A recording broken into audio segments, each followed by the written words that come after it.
धर्म स्वातंत्र्याचं हे कोणी आणलं? मूळ संकल्पना कोणाची? तर डॉक्टर बाबासाहेब आंबेडकरांची. आता हे याच्या गाभ्यात गेलं आणि ह्या बिलाचा जर अंश बघितला तर तुम्ही बुद्धालाही अटक करून टाकली असती. अँटी कन्व्हर्जन खाली तुम्ही बुद्धालाही अटक केली असती, महावीर जैनांनाही अटक केली असती, तुम्ही बसवेश्वर अण्णांनाही अटक केली असती. धर्मविरोधी भूमिका घेतली म्हणून तुम्ही तुकाराम महाराजांनाही आतमध्ये टाकलं असतं. महात्मा फुले, सावित्रीबाई फुले यांच्यावर तर अनन्य अत्याचार झाले, तेव्हाही झाले, आत्ताही झाले. पण सर्वात महत्त्वाचं म्हणजे डॉक्टर बाबासाहेब आंबेडकरांना ना तुम्ही देवळात जाऊ दिलं, ना त्यांना तुम्ही वर्गात बसू दिलं, ना त्यांना पाणी पिऊ दिलं. त्या तिघांवरती मात करून त्यांनी मनुस्मृती जाळली, ज्या मनुस्मृतीने या देशाचा सत्यानाश केला. या सनातनी विचारधारेविरुद्ध जाऊन त्यांनी संविधान आणलं आणि संविधानामध्ये राईट टू रिलिजन दिला. तो राईट टू रिलिजन परत तुम्ही इथल्या तुमच्या बिलात आणलं. तुम्ही राईट टू रिलिजन आणून काय करताय? तर तुम्ही परत एकदा नियंत्रण आणून इच्छित आहे. परत एकदा धर्माच्या माध्यमातून लोकांच्या कृतीवरती नियंत्रण आणू इच्छित आहेत. तुम्ही जे स्वातंत्र्य बहाल केलंय संविधानाने त्याच्यावरती नियंत्रण आणू इच्छित आहेत आणि त्याला आमचा विरोध आहे. धर्मांतर होऊ नये, जबरदस्तीने धर्मांतर होऊ नये, याला तर आमचा 100% पाठिंबा, उघड पाठिंबा आहे. पण तुम्हाला लग्न करायचं असेल तर 6 महिने आधी नोटीस द्या. तुकडे तुकडे करून फेकून देतील. या देशामध्ये ऑनर किलिंग किती होतात याची लाज लज्जा राहिलेली नाही आपल्याला. म्हणजे आजच्या प्रगत भारतामध्ये ऑनर किलिंग सारख्या गोष्टी होतात. म्हणजे 2 जातींमध्ये विवाह करा आणि कायमच्या धर्माच्या आणि जातीच्या भिंती पाडा, या विचाराचा प्रगत महाराष्ट्र होता. हा महाराष्ट्र शाहू फुले आंबेडकरांचा आहे, तसा तो ज्ञानेश्वरांचा आहे, तुकारामाचा आहे, गोरा कुंभाराचा आहे, चोखा मळ्याचा आहे, सावता माळ्याचा आहे. बहिष्कृत समाजातली लोक जेव्हा मुख्य प्रवाहात आले तेव्हा कुठेतरी वारकरी चळवळ सुरू झाली. संत परंपरेने आम्हाला जातीपातीच्या भिंती तोडायला शिकवल्या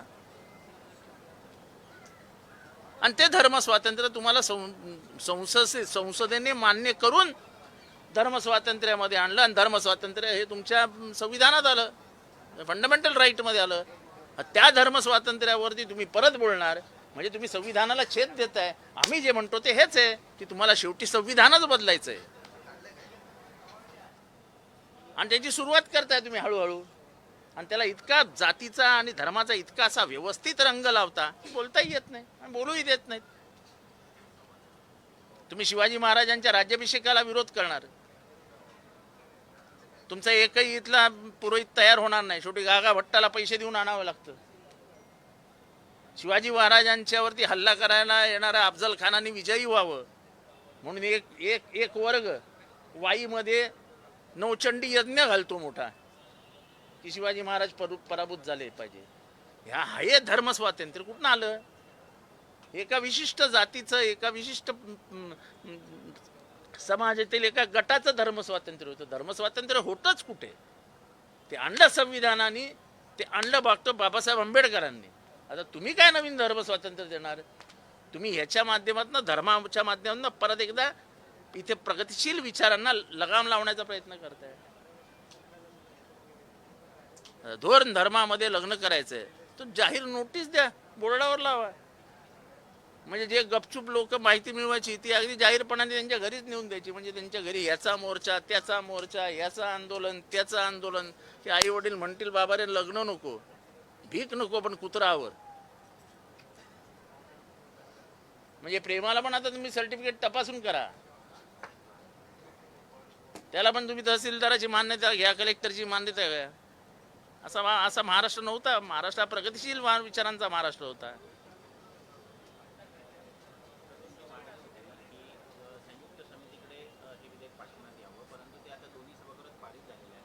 झालं ना. असं आहे की तुमच्याकडे आम्ही नेहमी म्हणतो की पाशवी बहुमत मिळालं की लोकशाहीवरती पाशवी बलात्कार सुरू होतो आणि ते सभागृहात तुम्हाला पाहायला मिळतोय.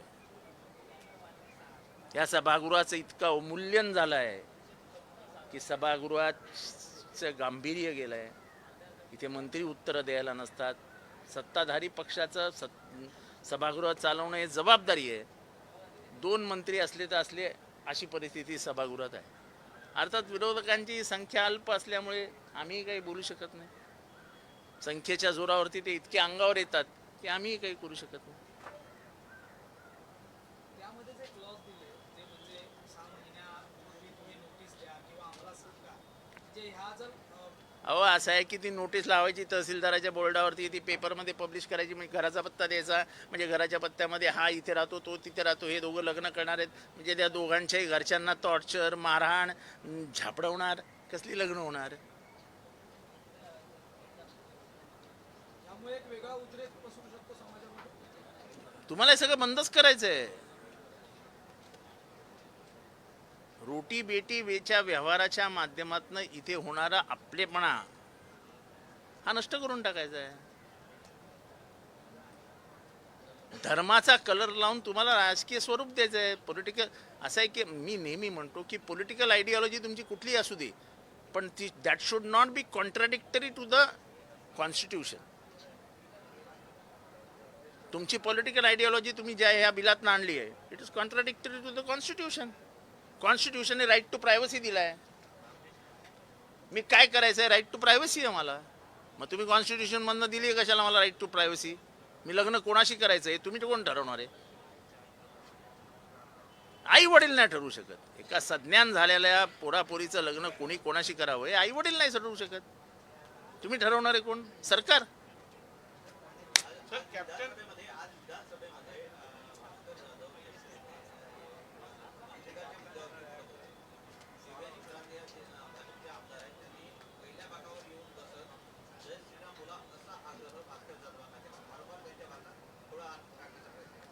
अहो जय श्रीराम. देवयानी फरंदे यांनी काय त्याच्यावरती काय हे घेतलंय काय म्हणतात पेटंटचा राईट घेतलाय काय? अहो श्रीराम जेवढा त्यांचा आहे तेवढाच आमचं पण आहे.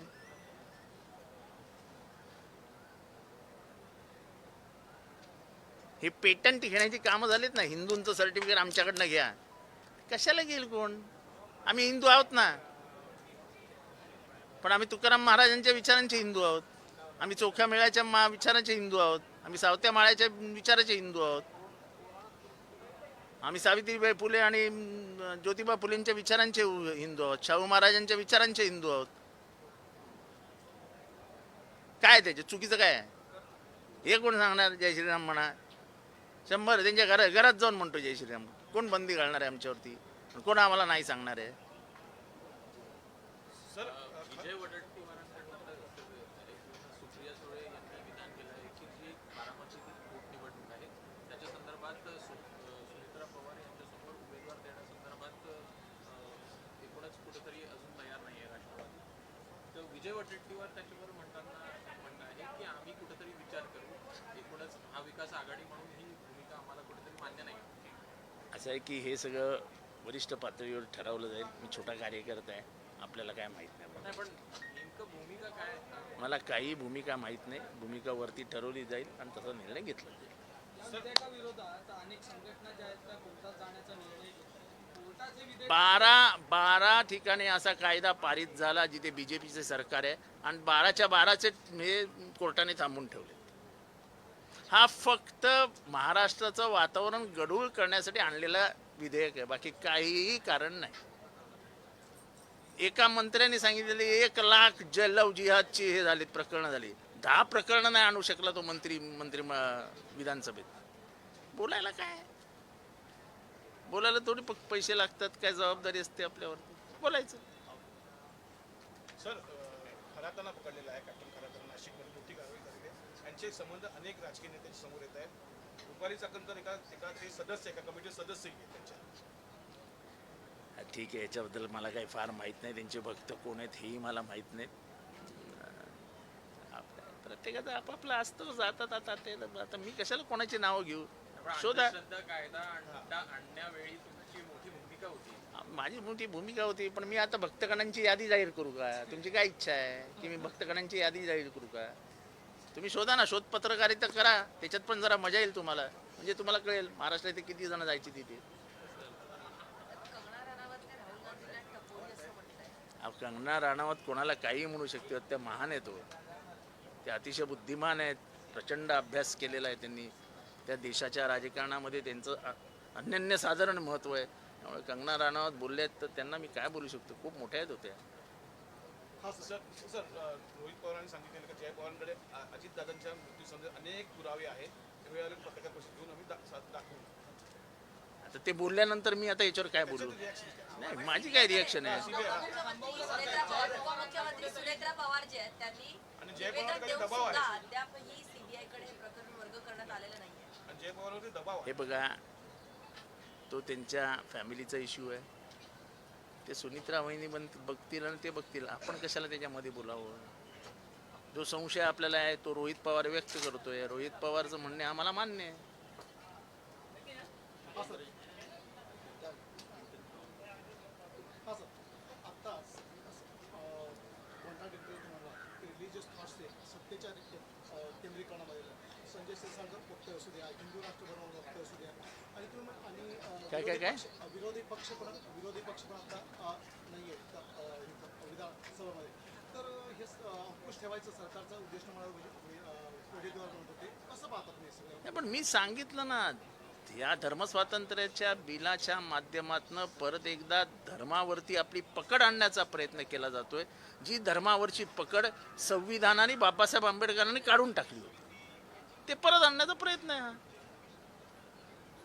आणि म्हणूनच त्याला आम्ही म्हणतोय की संविधान बदलाकडे हळूहळू हळूहळू आपण सरकतो.